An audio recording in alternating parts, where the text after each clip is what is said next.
Hello and welcome back to my channel. My name is Chantel and today I'm going to be doing my bi-weekly wrap-up of the books that I have finished, the books that I'm currently reading, possibly, some immediate future reading plans, and I'll probably save a little bit of time at the end to talk a little bit about some stuff that I've been watching. So that's what we're gonna do today. First of all, I think somewhere probably around here, I will probably put up my June reading stats just so that you can see them. June was probably the most productive reading month I've had so far this year. I was really on a roll in the month of June. Got into double digits with how many books I read, which is great. Though, of course, I don't care that much about my numbers. I expect my numbers in July will probably drop. At least the number of books that I intend to finish in July will probably be lower than what I ended up finishing in June. But the page count may be similar because many of the books that I'm planning to read in July or going to attempt to read in July are pretty big.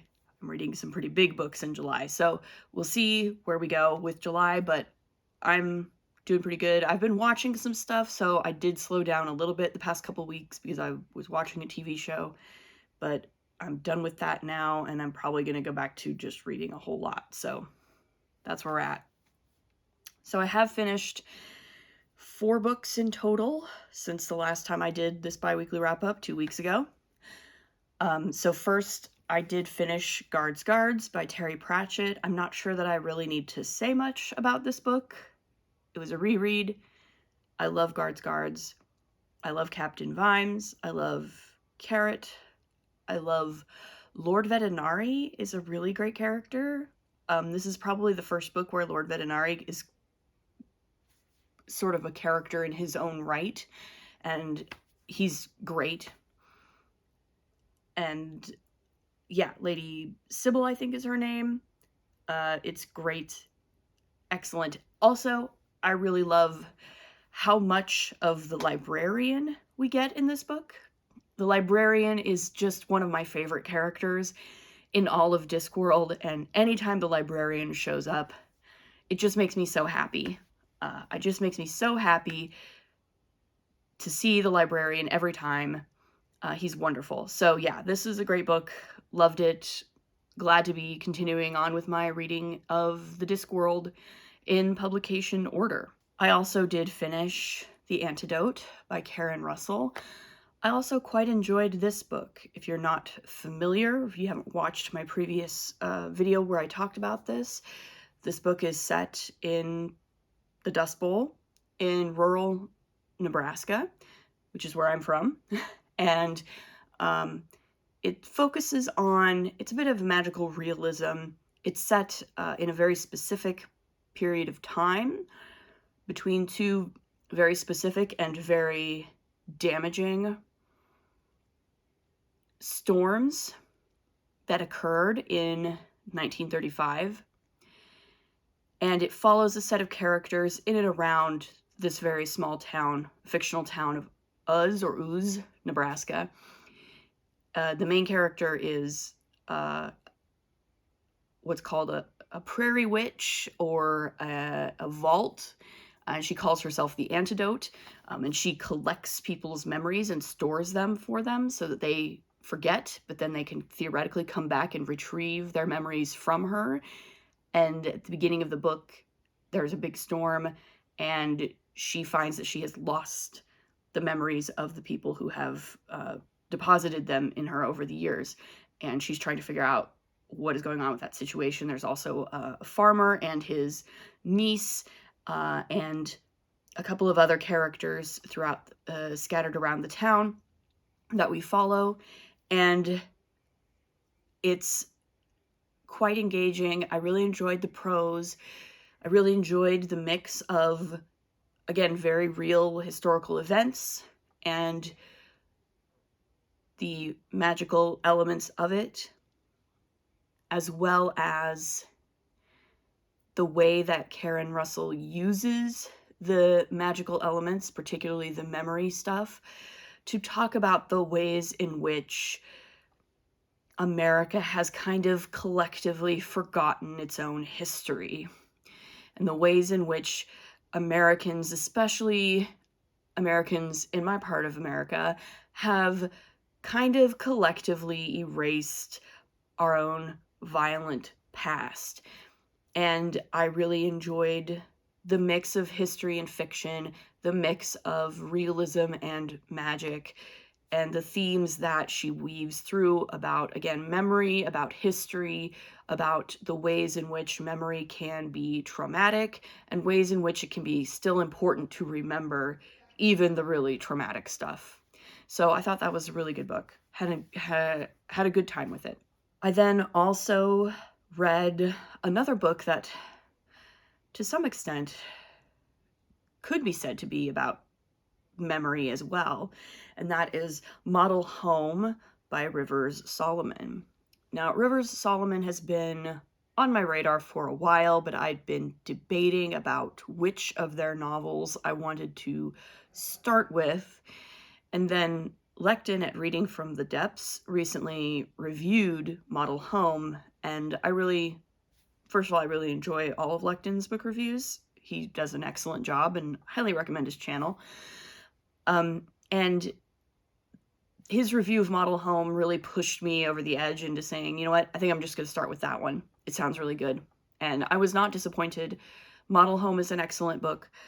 If you're not familiar, it is about three siblings who are forced to return to their childhood home in the suburbs of Dallas, which is the site of a lot of trauma for them collectively. And they have to reckon with their past as they deal with the deaths of their parents in somewhat strange circumstances. And so this is very much a book about trauma and how it affects us even as adults, no matter how outwardly cushy our lives might be. The family in question is rather privileged in the sense that they are a Black family that are able to purchase a new house in a new development, like a gated community. They're the only Black family in this community, and to some extent, at least outwardly, it seems as if they have quote unquote made it, right? They are successful, they're relatively wealthy, they've reached they've achieved the American dream of, owning their own home, of living a very middle class lifestyle, and yet at the same time, there's still so much going wrong with them in this house. Not simply the hostility of the community around them, of which there is a lot of hostility because they're the only Black family in this neighborhood, but also within the home itself, the relationship between the parents and the children, the relationship between the siblings, and their relationship with the home itself. And it's really harrowing, I would say. It's very harrowing. It's not for the faint of heart. Rivers Solomon's prose is outstanding, and I really sunk into it very easily. And I cannot wait to read more from them, both because of the themes of this book being so powerful and also the effectiveness of their prose in delivering that story and delivering those themes. I really appreciated the limited POV that we had in this story. To me, this is the kind of story that really benefits from having such a limited POV and from seeing things from a very specific character's very specific perspective, because it really brings home this idea of, I want to say, the unreliable narrator, but of course it's not in the sense of the narrator is a liar or the narrator is embellishing their story in some way. What's happening is we're seeing and understanding these events from the very specific point of view of the person who experienced them, who did not fully understand what was happening. And so we do not get a full picture of it because they did not have the full picture of it at the time. And so they've built an understanding around what happened to them that is based on incomplete information. And it's very much a visceral, emotional kind of feeling of remembering how it made them feel and how terrified they were, rather than having necessarily all the objective facts of the situation. So I really enjoyed that part of it. I thought that was really effective. So yeah, that was Model Home by Rivers Solomon. I'm definitely going to have to do more with this author, read more from this author in the near future, because I really had a good time with this. And then the final book that I completed was A Drop of Corruption by Robert Jackson Bennett. So this is the sequel to The Tainted Cup. And yeah, I enjoyed this a lot. I'm having a really good time with the world and with these characters. I just continue to really enjoy the mix of the sort of the political intrigue with the murders and the weird organic body horror-y stuff that is constantly sort of going on, both in the main storyline and just as sort of background decoration. I really enjoy the world. It's just such a unique fantasy world to be in that it's just endlessly fascinating to read about.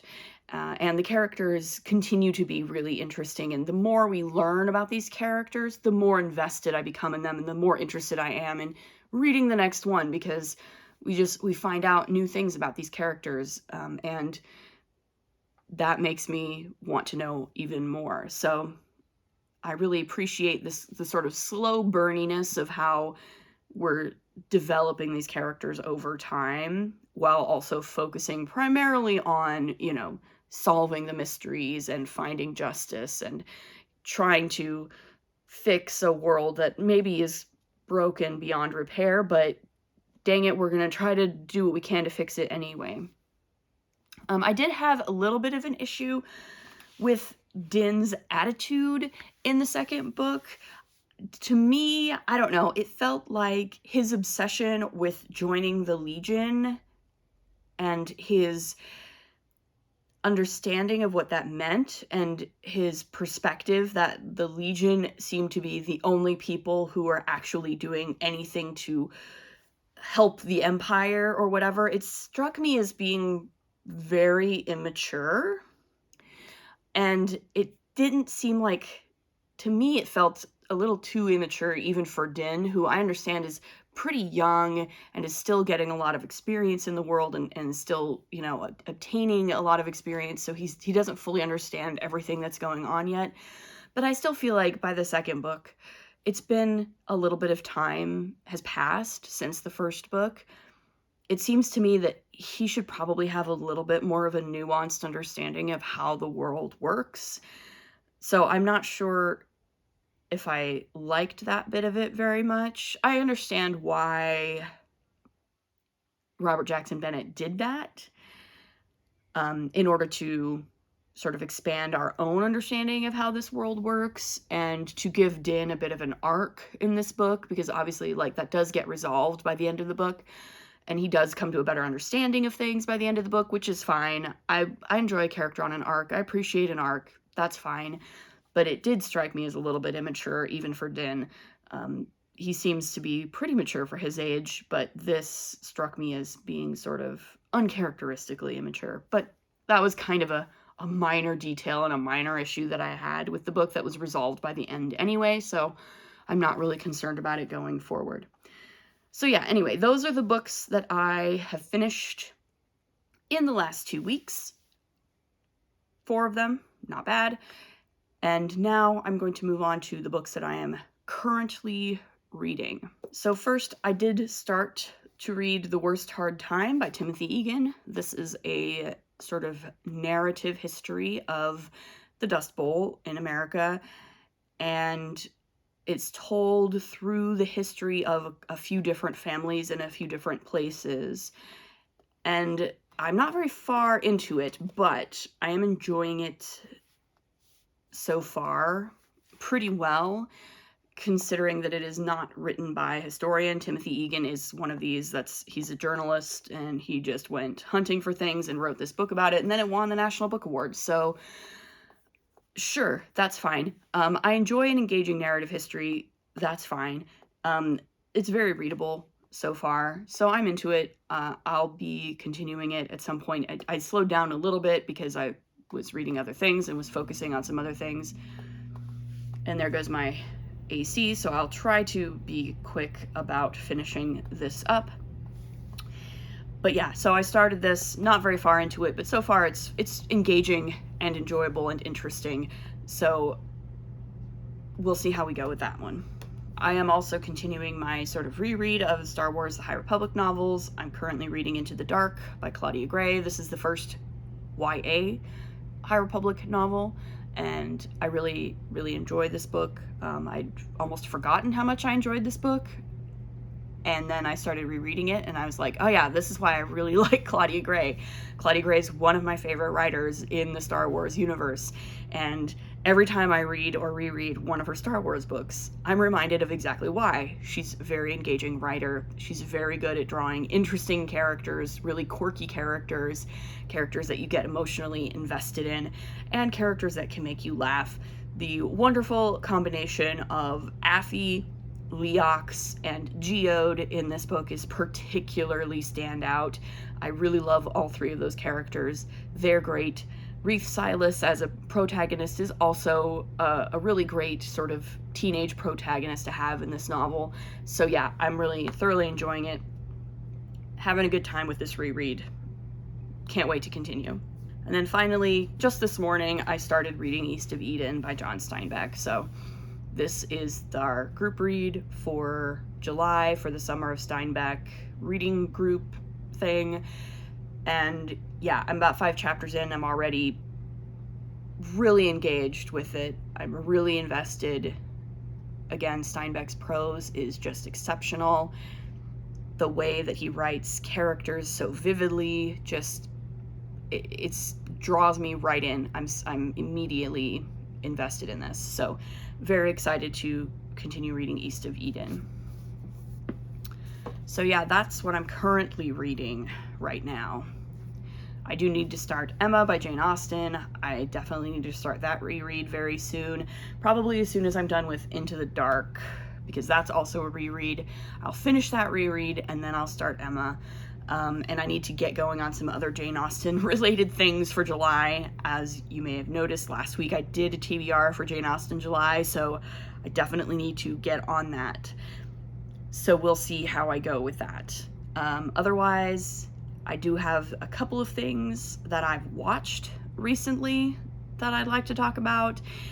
In my last week's video, my Jane Austen July TBR, I did mention that I was going to see a somewhat Jane Austen related film last weekend, and I did in fact see that.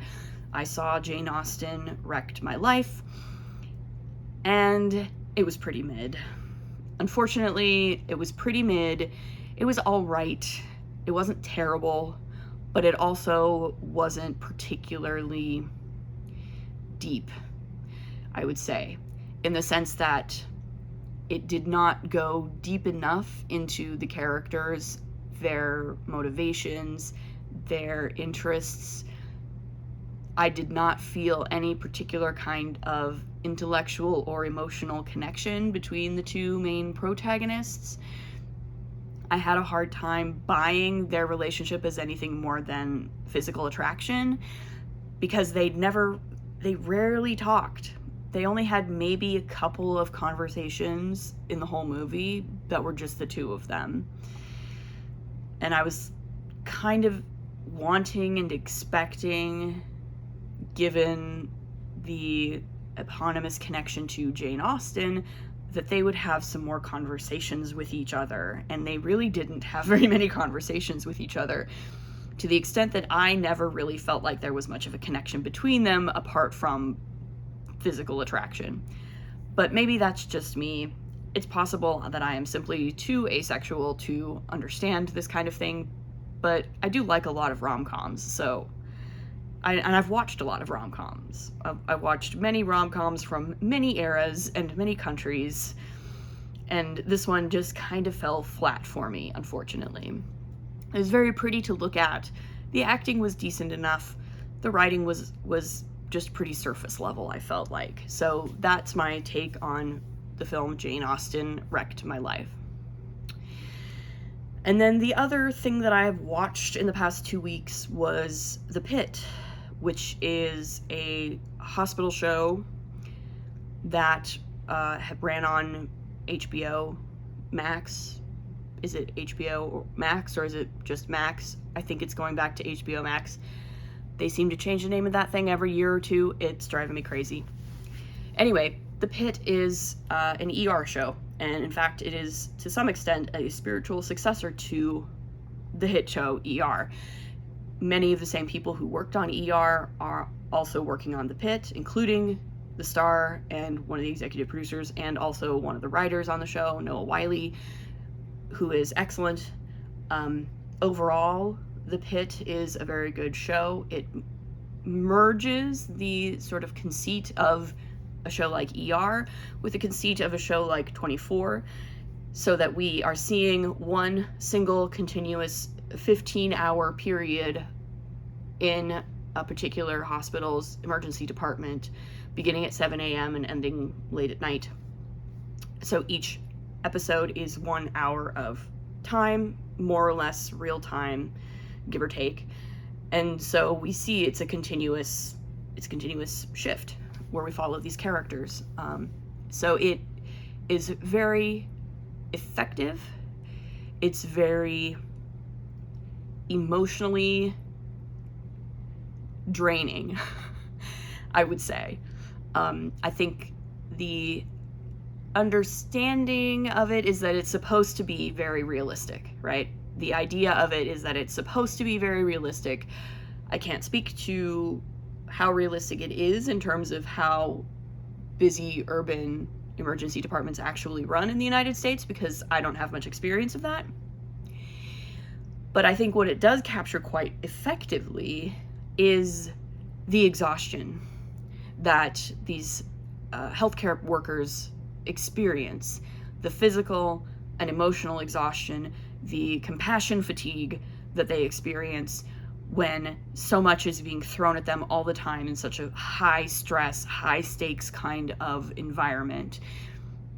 And it really does do a good job, I think, of portraying the breakdowns in the system, the ways in which the American healthcare system fails, not just patients, but also the healthcare workers themselves who are trying to help patients, but the system is so broken that it makes it really difficult for that to happen. And The Pit is very effective at that, I think. So it was overall quite a good show. I will say there are a few moments when it feels a little heavy-handed or repetitive or preachy. And this is not unique to this show. It's a pretty common issue that I and a lot of other people have with American television these days. And I will say, I don't usually blame writers for this, because most television writers that I know don't want to do that kind of thing. But we are in a situation, at least in the US, where a lot of people simply do not pay much attention to the TV shows that they put on, right? It's a very common phenomenon that you put on a TV show and then you start scrolling social media and the TV show becomes background noise. And so what we get is a situation where television executives know this, and they force writers to have characters repeat things more than once, sometimes in the same scene, or they will say, well, you need to tell the audience what's going on here, because they probably won't be able to pick up on it from just visual cues because they're probably not paying attention, so you just need to tell them. Or you need to explain to the audience what the point of this whole thing is because they're not going to pick up on it. So it's this combination of assuming that your audiences don't have much media literacy and don't have any kind of attention span for the television that they're watching, and then forcing TV writers to write to that particular kind of audience, right? To write to the audience that is scrolling social media and only half paying attention to the television they're watching, the audience that doesn't have much media literacy and is probably not going to pick up on more subtle cues. So it's this being forced to not trust your audience. And there's a couple of times in The Pit where it does do that, where a character repeats a thing that just happened as if I wasn't just watching that, or sort of enters into a lecture. It works sometimes, I think, in this context, because another thing about the hospital portrayed in The Pit is that it is a teaching hospital, and so there are a lot of situations where it's obviously like the job of the residents and attending to teach the interns, and they need to do that, and they're doing their job. So it makes a certain amount of sense in that context. But there are definitely times when I felt like I was kind of being lectured at by these characters rather than just having it portrayed to me, or they're telling rather than showing, or they're showing and then they're telling me what they just showed me, right? Which is a very common thing in American television these days, where a TV show will show you a thing and then assume that you did not understand that and explain it to you as if you need to be told. And again, it's based on this assumption that American audiences are just not actually watching the TV shows that they're watching. We're just sitting here scrolling on our phones. And, you know, to what extent that is actually happening, I'm not sure. But it is resulting in this kind of bumpy kind of writing where it can be kind of repetitive. Characters will repeat themselves sometimes within the same scene, will summarize what just happened, will Aesop you with a little moral at the end of a scene, things like that. That is a little bit awkward, and it always feels a little bit forced, because I think in many cases it usually is very forced. It's usually forced by somebody higher up in the studio hierarchy that is giving them a note that they need to do this, or they need to be more, they need to be more heavy-handed about things. So that was an issue that I had a couple of times in The Pit, but for the most part, it was quite an enjoyable experience. Enjoyable in the sense that it's a pleasure to watch a television show that's good and well made and well acted, and it was very emotionally harrowing. It's very emotionally harrowing. Lots of triggers, as you might imagine. It's about an emergency department in a hospital, so there's lots and lots of potential content warnings, trigger warnings. So if you're gonna start this show, it might behoove you to look up content warnings for this show before you start it. But yeah, that's what I've been watching this week. Other than that, that's what I got. What have you been reading and or watching lately? Do you have any big plans for the month of July? What are some of the best books that you read in the month of June? Let me know in the comments. Leave a like if you liked this video. Subscribe to my channel if you want to see more. And we'll see you in the next one. Bye.